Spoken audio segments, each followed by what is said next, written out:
Bonjour, Madeleine. Bonjour. Salut. Bonjour, monsieur Allen. Salut. Alors, mon vieux, ça va? Salut.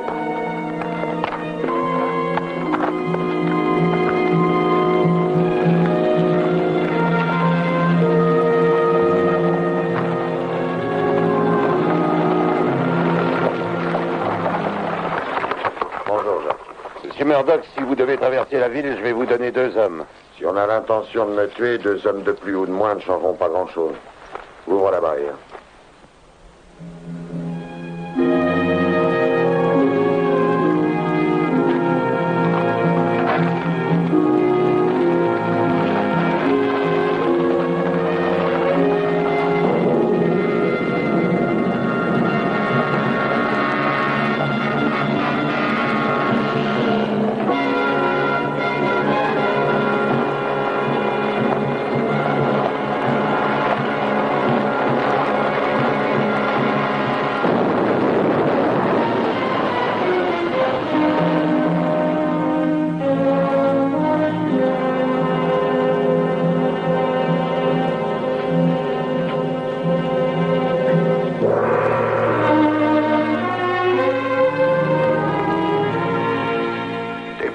Des meurtres.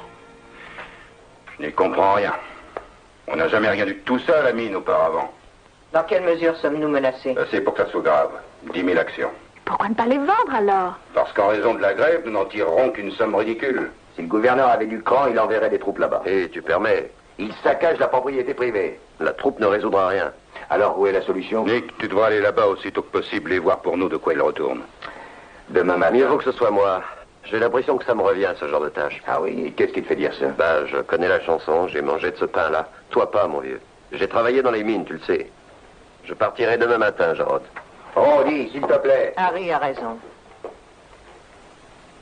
Nick, qu'en penses-tu? Bah, j'ai tellement de choses à faire ici. Alors, dans ce cas-là, tout est réglé. Harry, une fois là-bas, va trouver Colin Murdoch. Il dirige les travaux de la mine depuis son ouverture. Par lui, tu auras une idée exacte de ce qui se passe. Oui. Harry, rappelle-toi que tu représentes les patrons de la mine et que les patrons sont là-bas pour l'instant des cibles vivantes.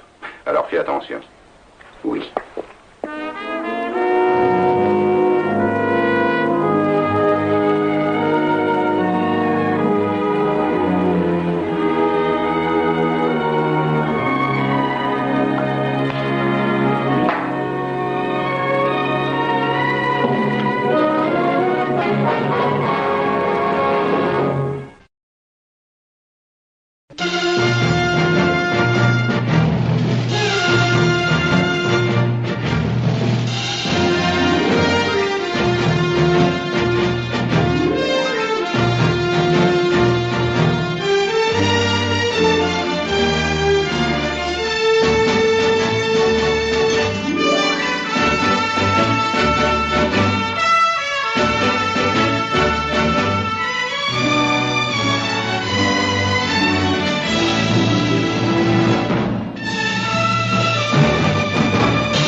Je voudrais avoir quelque chose à manger et une chambre pour la nuit. C'est fermé, monsieur. Ça n'a pourtant pas l'air fermé.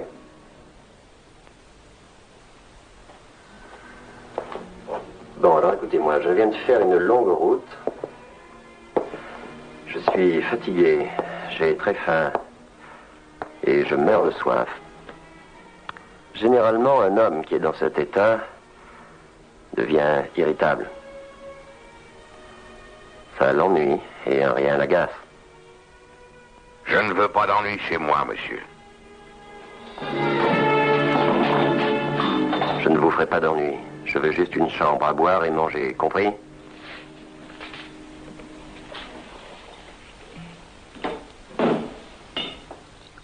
Tiens, faire 20 secondes pendant que tu y es. Toi, la ferme. Je suis sûre que monsieur ne refusera pas de m'offrir un verre. Faut le camp. Oh, dis, laisse-moi gagner mon loyer, tu veux.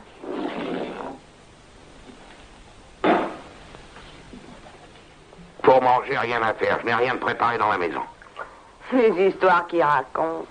Je sais qu'il y a un gigot de mouton entier tout cuit. Je t'ai dit de te taire. Tu veux que je t'y Oh, frappe? t'avises pas de me toucher à Non, non, moi. pose cette bouteille. Pose-la tout de suite. Je t'écris pas. Tu veux l'alcool convenable dans la maison. Allez chercher le gigot de mouton. Voilà qu'on n'est même plus chez soi dans sa propre maison. Qui vous a dit de vous emmêler? J'ai pas besoin qu'on m'aide. Non, non, bien sûr. 1 ou 2 secondes de plus à ce gros porc et sa bouteille et son whisky et le verre lui ressortaient par les oreilles.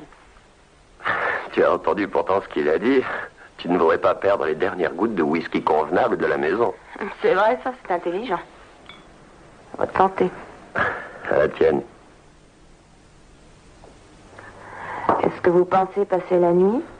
J'y pense, oui. Demandez-lui de vous donner la clé de la chambre 8. C'est la meilleure chambre de loin. J'ai vu de mes yeux que les draps avaient été changés il y a à peine 1 semaine. Et presque personne n'a dormi dedans. Et ne le croyez pas si vous dit qu'il n'y a pas de chambre. Je ne peux pas vous loger pour la nuit. Pourquoi qu'il ne peut pas passer la nuit? Je ne veux pas avoir d'ennui dans ma maison. Attends que le vrai chef soit au courant. J'aimerais le voir bouffer au chien ton chef et toi avec. Écoutez, vous n'allez pas passer la nuit dans une maison comme celle-ci. Je n'y resterai pas 1 seconde de plus si je pouvais. Je suis le patron. Dites, les matelas sont durs. Et puis il y a des punaises tout partout. Oui, des énormes punaises, capables de jeter un homme dans la rue pour le dévorer tout à loisir. Donnez-moi la clé. Il y a 3 heures à peine d'ici jusqu'à Sonora. C'est une ville, ça alors, sensationnelle, avec un hôtel convenable. Et des filles. Oh, ça, c'est des filles. Tout le monde vous le dira. Il n'y a pas de plus belle donzelle qu'à Sonora. Chambre 8, la clé.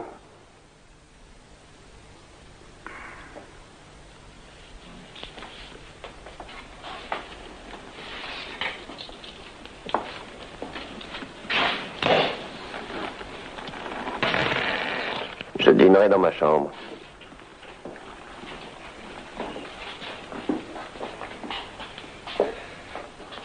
Bon, et alors? Vous avez entendu ce que je lui ai dit? J'ai essayé de le faire partir, pas vrai? J'ai essayé, non?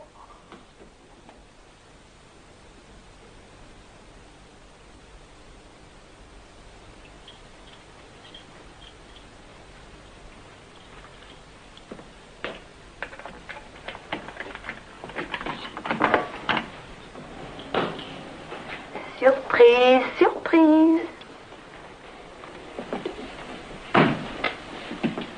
Qu'est-ce que tu fais là? J'ai pensé que vous voudriez boire un coup avant de dormir, alors j'ai apporté la bouteille. C'est tout? Comment tu t'appelles? Brigitte. Brigitte, comment? Brigitte Ariane. Allez, serre-toi si tu as soif.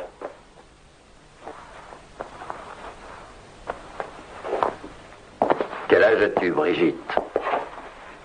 Je vous en prie. Dites donc, je suis pas montée pour dire mon âge. Non, sûrement pas. 18? 19? Bon, alors vous voulez pas boire avec moi? Combien gagnes-tu sur chaque bouteille, dis-moi? Vous êtes un malin, vous, hein? Il fait $1.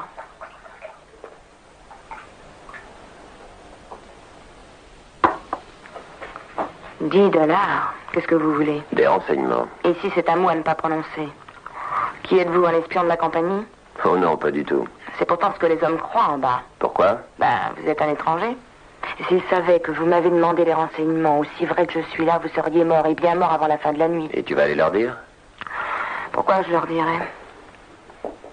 Ils ne me payent pas, eux. Qui est le vrai chef? Vous pouvez reprendre votre argent. Je suis l'unique soutien de mon vieux père et je ne peux pas me permettre de me faire tuer.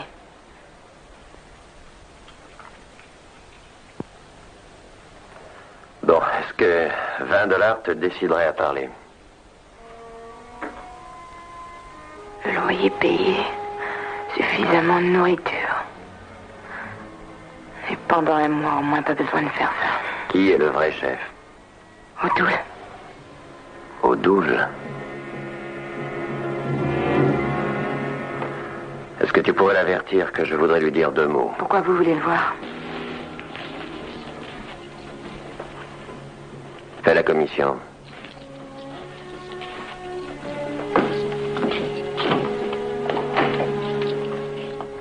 C'est tout ce que vous voulez? Oui, Brigitte, c'est tout. Vous êtes un drôle de garçon, vous, hein?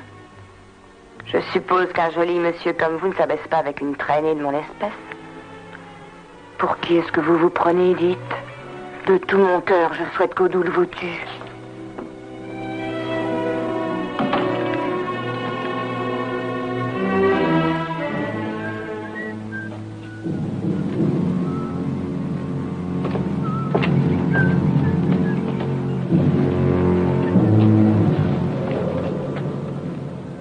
Donnez-moi un penny, mon bon monsieur. J'ai pas mangé depuis 2 jours. Donnez-moi un penny.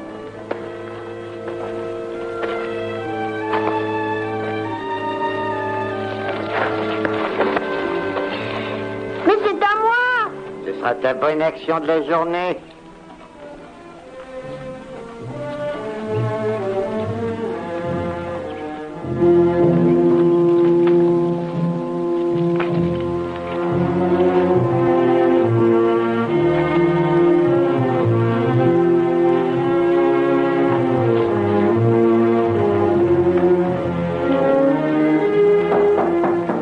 Oui, entrez.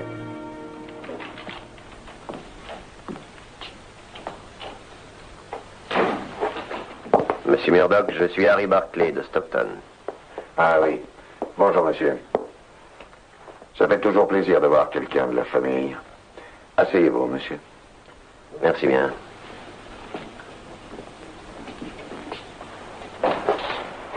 Que puis-je faire pour vous? Je viens au sujet des ennuis que vous avez actuellement. Oh, l'œuvre de quelques mécontents, comme il y en a toujours. La mine est fermée depuis des semaines. Je sais, monsieur Barclay. Mais je me suis tenu en rapport constant avec monsieur Hummel depuis qu'il a pris la direction de la compagnie. Nous étudions ensemble le problème. Avez-vous essayé de parler aux hommes? Oh, cela n'avancerait à rien, croyez-moi. Ils ont de telles prétentions. Le meilleur logis, la réglementation de la coopérative, des prétentions qui n'ont rien à voir avec des revendications normales. C'est pour ça qu'ils se sont mis en grève? Non, j'ai dit à monsieur Hummel que l'instant était mal choisi pour diminuer les salaires. Alors c'est pour ça qu'ils se sont mis en grève, parce qu'on les a diminués. Oui. Pourquoi? Cette mine est parfaitement rentable. On peut l'exploiter pendant encore 10 ou 12 ans. Et après, on aura un trou dans la terre avec rien dedans. Écoutez-moi. Voyez-vous, monsieur, tout l'avoir que je possède est représenté par les 5000 actions de la Barclay Sierra. C'est toute ma fortune. Vouloir en tirer profit est mon droit le plus strict. Et que faites-vous des hommes qui travaillent pour vous dans cette mine? Vous ne voudriez pas que je montre de la compassion pour des assassins qui m'ont fait ceci. Et que faites-vous de vos propres intérêts? Vos actions perdent de la valeur pendant que la mine est arrêtée. J'ai en monsieur Hummel qui dirige l'affaire la plus absolue confiance. Je lui ai d'ailleurs fait une procuration pour qu'il dispose de mes actions au mieux de nos intérêts. Il assure que la mine sera rouverte dans 1 semaine. Mais comment? Le seul moyen de rouvrir la mine serait d'employer des briseurs de grève. C'est ça que vous voulez faire? Monsieur Hummel est d'avis que c'est le seul moyen. Il dit aussi que la main-d'œuvre chinoise est docile, travailleuse et qu'elle vit peu. Vous allez amener des Chinois ici? Faites ça et vous allez vous attirer de telles difficultés que ni Hummel ni vous ne pourrez les arrêter. Je vous salue, monsieur Murdoch.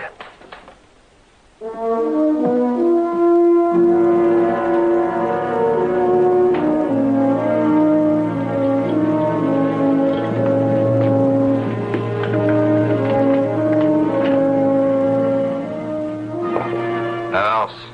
Et ne fais pas de bêtises, hein?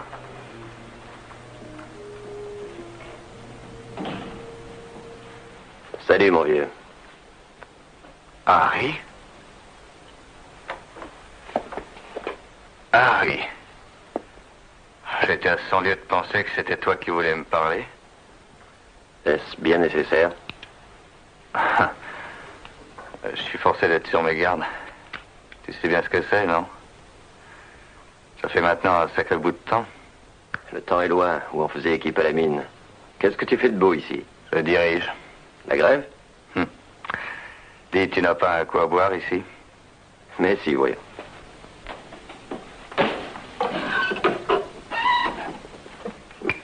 Explique-moi de quoi il en tourne. La grève. Et regarde un peu autour de toi. L'existence d'années des mineurs. Ceux que la boisson ne tue pas périssent tous épuisés par une misère tenace. Ils crèvent de faim. Reçoivent une balle dans le ventre. Il existe cent autres manières d'ailleurs d'ôter la vie à un homme, et tu le sais.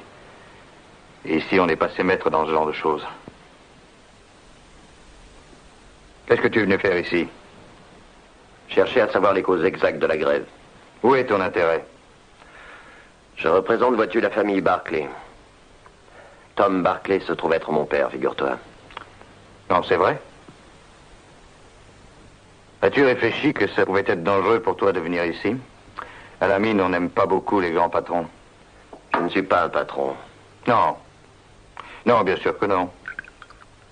Encore une petite goutte, tu veux? Aucun homme qui a travaillé à la mine ne peut devenir un vrai patron. C'est réservé aux jolis messieurs qui n'ont jamais eu les mains calleuses d'avoir travaillé jusqu'au bout de leur force, dont on a femme, les épouses et les enfants, et qu'on loge dans un fait taudis. Arrête tes jérémiades, tu sais parfaitement que c'est faux. Et tu ne vois donc pas clair. Tu n'as donc pas regardé autour de toi. Tu as fichtrement changé. Le Harry que j'ai connu serait venu sur les poteaux de grève avec nous. Je serai sur les poteaux de grève avec vous si vous agissiez comme vous le devez. Parce que tu crois sans doute que c'est trop demandé. Des conditions de travail normales, des salaires qui ne soient pas de famine, tu trouves sans doute que c'est trop. Ces revendications, comment les formules-tu? Avec des bombes et des meurtres? C'est la guerre. C'est plus qu'une vulgaire grève. Si c'est le cas, vous êtes vaincu d'avance. Daniel, écoute-moi. Rassemble les mineurs. Formez un comité pour rencontrer la direction de la mine et discuter entre vous de façon normale. Non. Pourquoi? Ça n'est pas une solution. Bon, laisse-moi alors parler aux mineurs, qu'ils puissent décider de la voie à suivre. Moi seul décide de ce qu'il y a lieu de faire. Voilà. Je te remercie, c'était de l'excellent whisky. Et maintenant, je pars. Sommes-nous encore amis? Drôle de question à poser à un vieux camarade. Bien sûr qu'on l'est toujours. Mais je voudrais pas me porter garant pour les hommes. Les Barclay ne sont guère populaires, tu sais. Si tu veux mon avis, tu ferais bien de filer sans bruit, au plus vite. Au plus tard, dans 1 heure ou 2. Ici, les risques sont trop grands.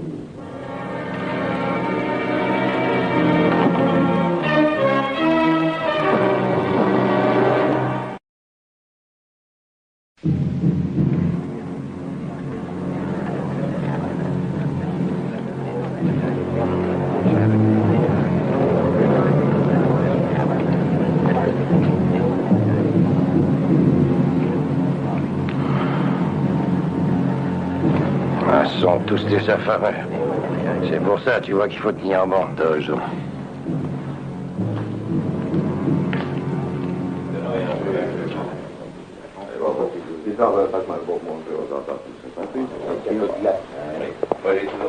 Alors, il fait bien partie des patrons. Qu'est-ce que je te disais? C'est un Barclay, un fils bâtard du vieux Tom.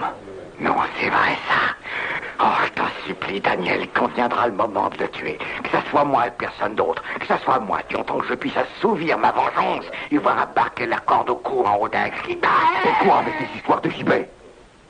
Nous allons faire une grande réunion ce soir. Dis aux hommes que cette fois c'est pour quelque chose. Allez, va.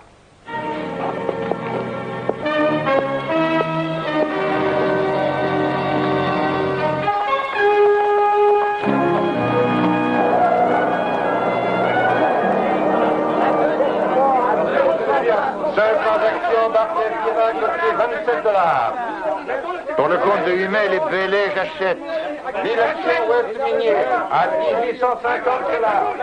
Vous faites bonnes affaires, Hummel? Oh, couchi ça, monsieur Barclay, il faut se défendre, n'est-ce pas? Bien sûr. Je suis venu parce que je voudrais vous parler. Soyez bref, monsieur, alors. L'homme doit saisir la chance aux cheveux et je n'ai pas une seconde à perdre. Oh, très astucieux. À quel sujet désirez-vous me parler? Et Barclay-Sierra. Je suis un homme extrêmement occupé, monsieur Barclay. Je préférerais que vous passiez à mon bureau plus tard dans la semaine. Je veux avoir cet entretien avec vous maintenant, tout de suite. 300 actions, union des mines. De quoi voulez-vous parler? Je crois savoir que vous amenez des Chinois comme briseurs de grève. Ce sont des bruits que vous avez entendus? Oui. Mon frère est là-bas actuellement et il m'a télégraphié vos projets. Vous savez fort bien, Hummel, que vous ne pouvez pas faire une chose pareille. Amener sur place 500 Chinois et 48 heures après, au plus tard, vous trouverez leurs cadavres éparpillés entre le camp de la mine et la côte. Mais je n'y suis pour rien du tout. C'est la décision du conseil d'administration. Oh, n'allez pas me dire ça à moi. Vous contrôlez le conseil d'administration et vous savez que je le sais. Bon, d'accord. Les actionnaires m'ont chargé de les défendre et d'agir en leur nom propre. Dans mon esprit, cela veut dire faire des bénéfices, et faire des bénéfices veut dire extraire le minerai de la mine à des conditions intéressantes. Or, on sait que la main-d'œuvre chinoise est 3 fois moins chère que celle que nous payons. Je comprends tout à présent, vieille canaille. J'en arrive même à penser que vous avez organisé cette grève pour faire venir à la main-d'œuvre bon marché. Si vous trouvez des actions Barclay-Sierra à racheter, Barclay, n'hésitez pas une minute. C'est un excellent placement pour l'avenir. Doucement, monsieur Barclay, doucement. Mon cher Hummel, vous venez juste de commencer une petite guerre. Et avant qu'elle ne soit terminée, j'aurais eu votre peau de vieille canaille malhonnête, aussi vrai que je suis là. 200 général des cuivres à $8,50. Pas un mot, c'est la mort pour tous les deux. Qu'est-ce qui se passe? Et vite, debout et habillez-vous, ils vont venir. Qui va? Les diables noirs, allez, dépêchez-vous. Diable noir? Qui est? Mais arrêtez de poser des questions, vous voulez donc notre mort, dites. Ah, vous et votre pudeur, là.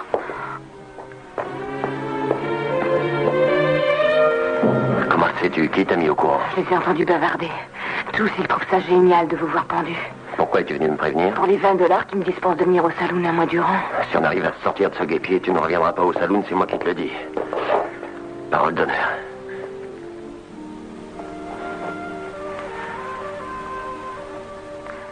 Pour le réconfort et le plaisir que ça m'apporterait, monsieur Barclay, vous voulez bien m'embrasser? Non, non, sur la bouche.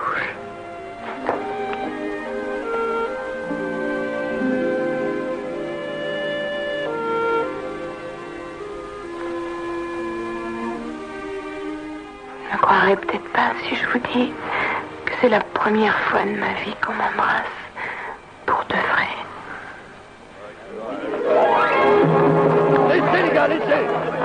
Ah, ça y est, les voilà. Par derrière, il y a une porte. Essayons de filer vite. Où, mon diamartier? Elles sont pas trabues chez moi! Faites ce qu'on dit, il n'y aura pas de casse! Allez, les gars, rentrons!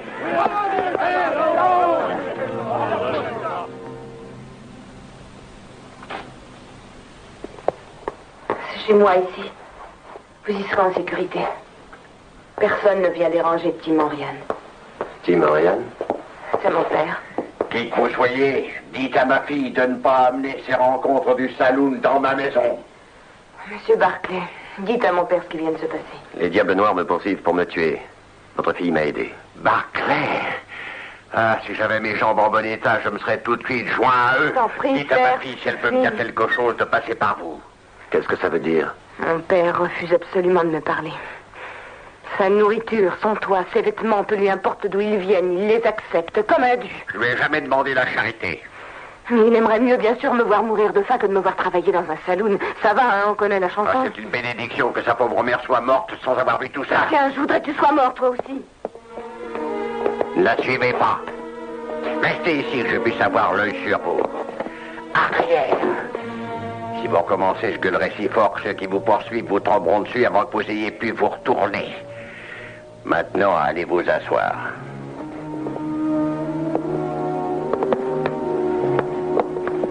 Vous devez penser que je suis un homme dur. Non, je vous trouve ridicule. Si j'avais mes jambes, mon garçon, je vous aurais déjà fait ravaler vos paroles. Vous voulez savoir où elles sont, mes jambes? Au fond de la mine, voilà où elles sont, quand cette damnée poison s'est effondrée. J'aurais mieux fait de mourir quand c'est arrivé. Si je ne suis pas mort depuis, c'est que la haine m'a gardé en vie. La haine que j'avais à l'égard de ce menteur qui a fait des promesses qu'il n'a jamais tenues, qui a obligé ma fille à travailler dans un saloon pour m'empêcher de mourir de faim. Si je me maintiens en vie, c'est afin de pouvoir maudire Tom Barclay et tous les siens. J'ignore tout des engagements de Tom Barclay et de ses promesses. On a toute la nuit devant nous. Je vous dirai les promesses qu'il a faites. Puis vous irez revoir tous vos Barclay et vous leur direz pourquoi on les maudit et on crache sur leur nom à la mine.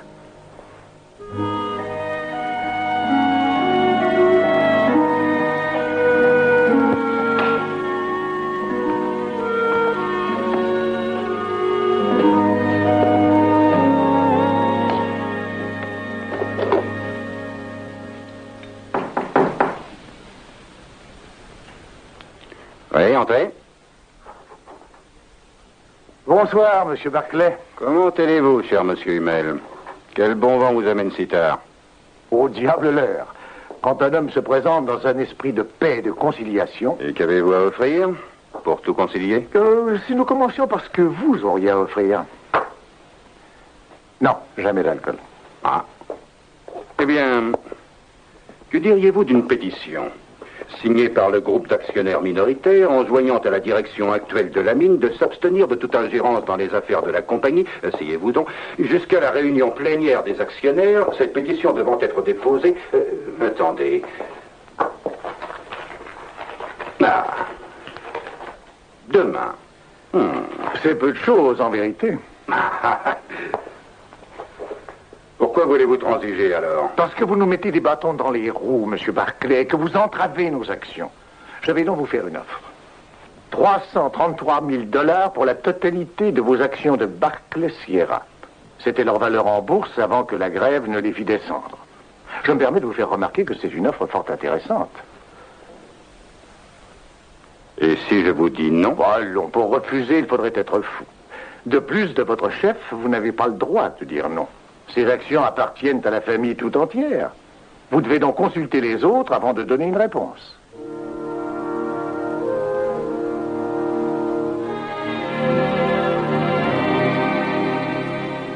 Tout bien considéré, Hummel nous fait une offre intéressante, mais qui nous fait nous libérer de cette affaire sans risque inutile. Et nous récupérons notre argent. Oui. Et si nous n'acceptons pas? Eh bien, nous aurons engagé une lutte très rude pour reprendre le contrôle de la compagnie. Jarod, quelles sont nos chances, à ton avis? Hummel actuellement contrôle 60% des actions en circulation. On a donc perdu avant de commencer. Pas forcément, non? On pourrait convaincre des actionnaires de lui retirer leur procuration, de nous les confier. Oh, bon, si tu veux. Mère?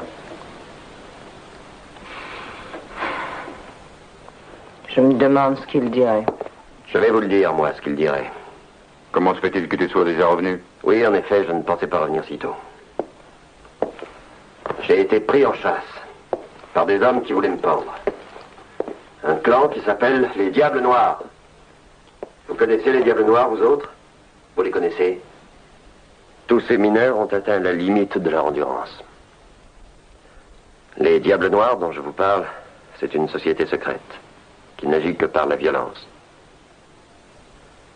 Ils sont persuadés qu'il vaut mieux lutter et mourir en combattant que se résigner passivement. Ce sont des gens étranges et fort peu réalistes. Je ne crois pas que vous les aimeriez. Chose bizarre, ils haïssent la direction de la mine 3 fois moins qu'ils ne haïssent les Barclay. Qu'est-ce que tu veux dire par là? Je vais vous dire ce que lui aurait fait maintenant. Continue. Il dirait de vendre. Il dirait, lavez-vous les mains de toute cette sale affaire. Récupérez votre argent et bonsoir. Que s'est-il passé là-bas? Vous croyez que les mineurs se sont mis en grève seulement pour protester contre les façons de faire de Hummel? Ces diminutions de salaire, les conditions de travail dans la mine, eh bien, vous vous trompez lourdement. Ils se sont mis en grève contre lui. Harry, veux-tu nous expliquer ce que tu viens de dire? Je parle des promesses qu'il leur a faites et qui n'ont jamais été tenues. Meilleures conditions de vie. Certaines bêtes sont mieux logées qu'eux. Des salaires convenables. Des écoles pour les enfants. Et une coopérative qui ne vole pas les usagers. Une retraite pour les vieux et les blessés. Et qu'est-ce qu'ils ont eu? Des toits qui fuient. Des conditions de travail démentielles.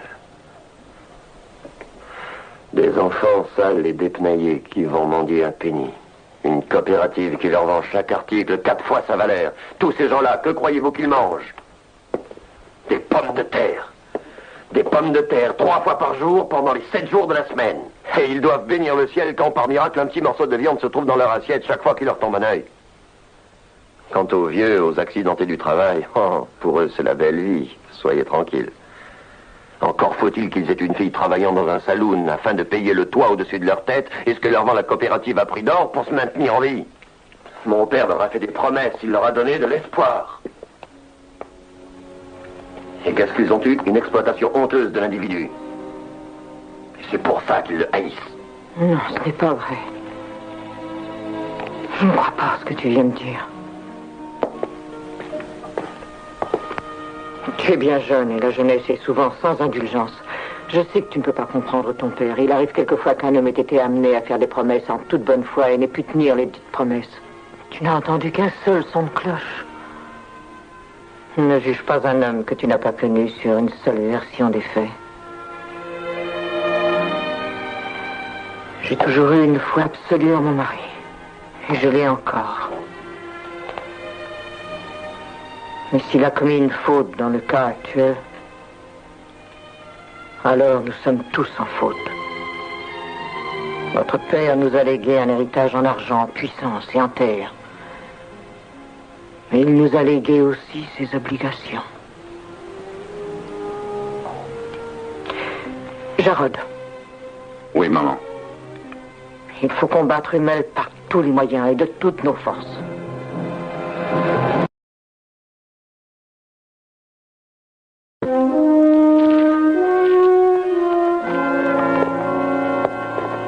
Mon cher, vous avez 1 millier d'actions. Faites-moi une délégation de pouvoir. Ouais, la situation est grave à ce point. Oui, je dirais même qu'elle est dramatique. Il faut obtenir que cette mine rouvre au plus tôt. Et qui d'autre marche avec vous? Philippe, Mathieu et Chase ont déjà accepté. Qu'est-ce que vous décidez? Même avec mon millier d'actions, vous êtes encore loin d'être majoritaire. Je le sais, Georges, mais c'est un commencement. C'est la seule solution.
Je ne voulais pas.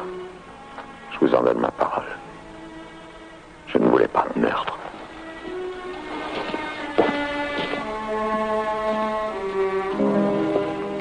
Il disait que la grève serait finie dans les 3 jours. Que les hommes ne tiendraient pas longtemps. Et à la fin de chaque nouvelle journée, il promettait pour la suivante et encore pour celle d'après. Quand les bagarres ont commencé, je lui ai dit, écoutez, monsieur Hummel, arrêtons ça. Convoquons les ouvriers et essayons de faire un arrangement. Il a dit qu'on ne leur avait pas demandé de travailler à la Barclay Sierra, qu'on en trouverait facilement d'autres pour les remplacer. Je crois qu'il a dit également que cette grève était une bonne affaire, qu'on pourrait comme ça faire venir de la main-d'œuvre meilleur marché et augmenter les bénéfices. Il a dit qu'il y aurait peut-être un peu de révolte, mais pas que des hommes trouveraient la mort.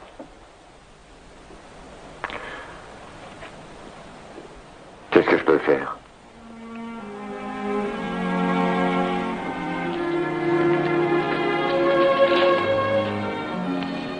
Qu'est-ce que c'est? Votre procuration déléguant à Jarod Barclay tout pouvoir concernant les 5000 actions que vous possédez. Vous vouliez savoir quoi faire? Signez là.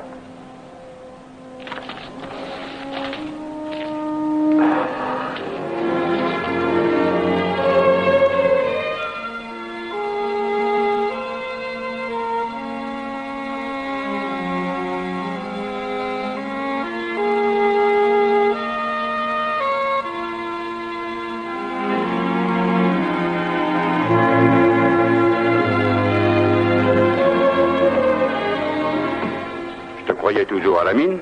J'en reviens. Je t'apporte un petit cadeau. La délégation de pouvoir de Murdoch. Ça y est, cette fois nous sommes majoritaires.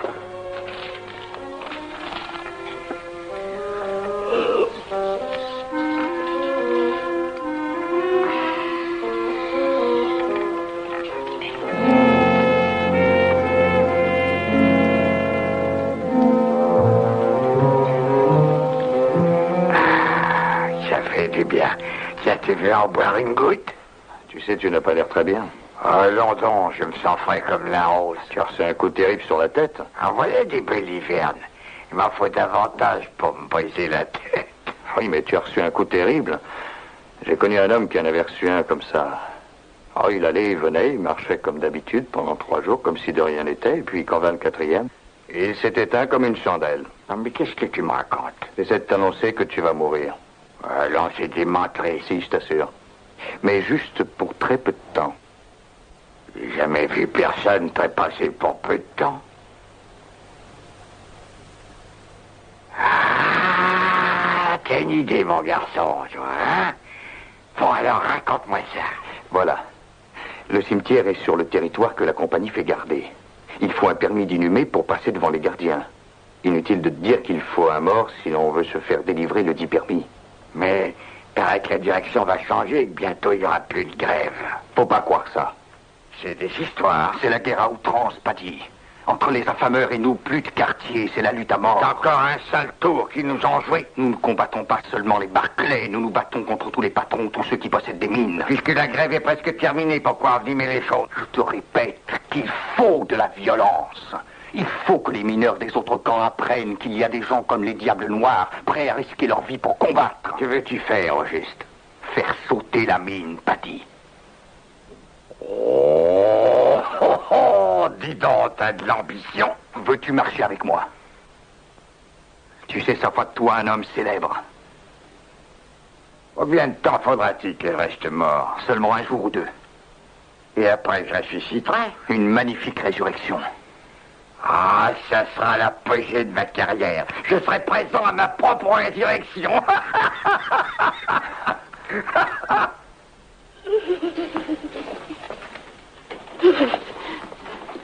Oh, pourquoi a-t-il fallu qu'il meure? Il n'a jamais mangé de viande le vendredi, ni aucun autre jour, le pauvre homme. Il était pur en pensée et en action. Il n'a jamais manqué l'office du dimanche. Il n'a jamais péché selon la chair, alors pourquoi est-il mort?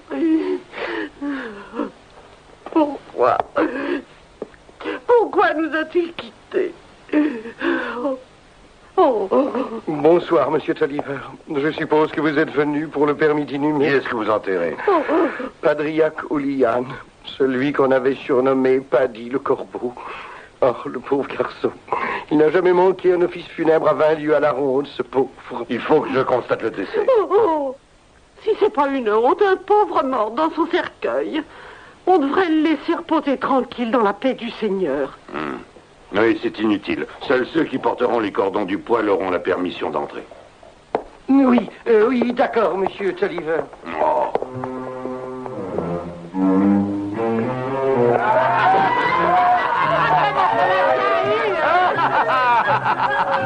Vite, un toast! Un toast à Paddy le ressuscité! Si vous saviez ce que ça donne soif, mes enfants, de mourir.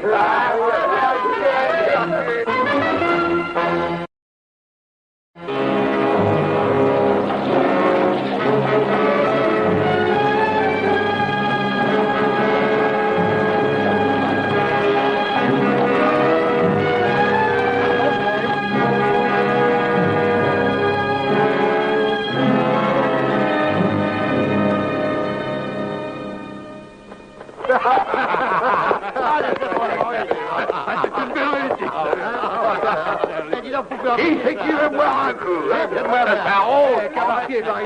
Tiens, la cafetière. Ça, tu vois, c'est une funérailles qu'on n'est pas près d'oublier. Ce pauvre Paddy, en voilà un qui est parti en beauté. Ah, dis donc! Ah, t'as pas entendu ce qu'il vient de dire?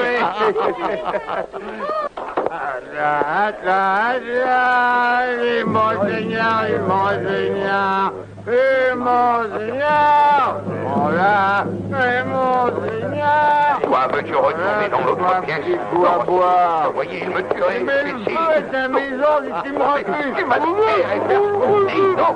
Oh, l'autre, Venez boire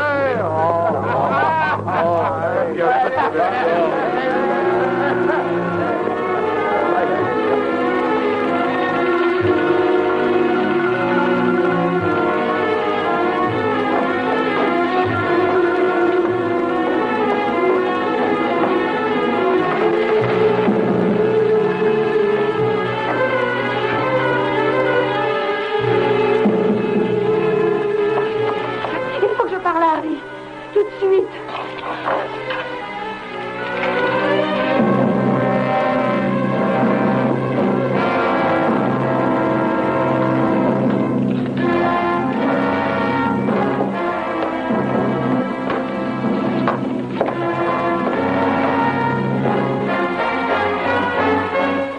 Je viens de voir Paddy au cabaret et il est en vie. S'il est en vie, qui est dans le cercueil alors? Probablement O'Doul qui va faire un mauvais coup. Je crois qu'ils veulent faire sauter la mine. Rassemblez tous vos hommes et courons là-bas.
O'Doul!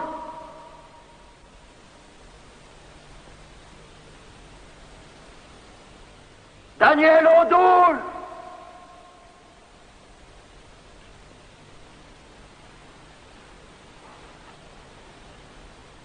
Odoul! Daniel Odoul, je veux te parler!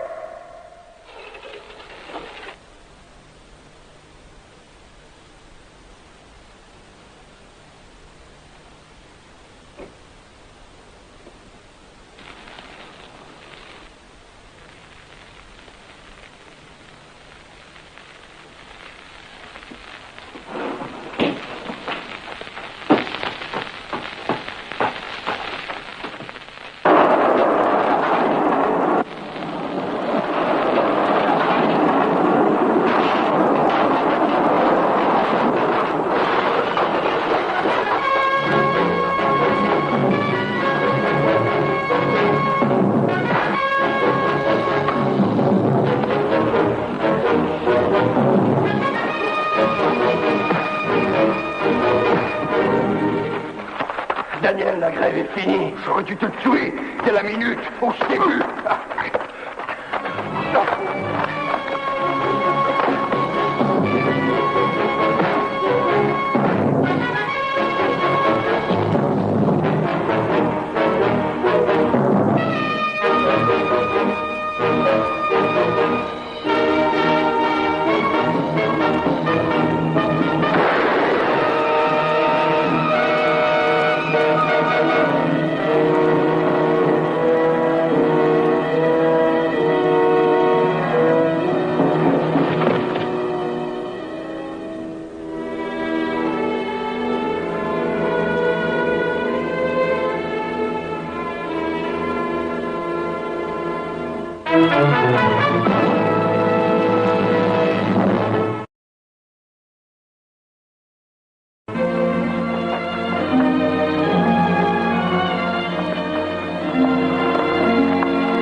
Au revoir, Murdoch. Et merci de votre collaboration. Merci pour la vôtre. Désormais, la mine sera administrée comme Tom Barclay l'avait voulu. Je compte sur vous.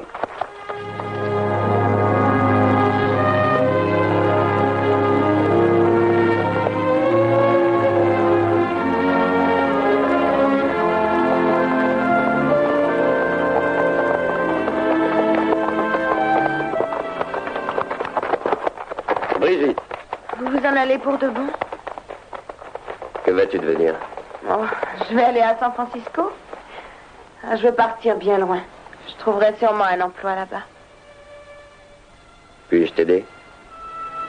Vous m'avez aidé déjà. Et je vous en remercie. Brigitte, bonne chance.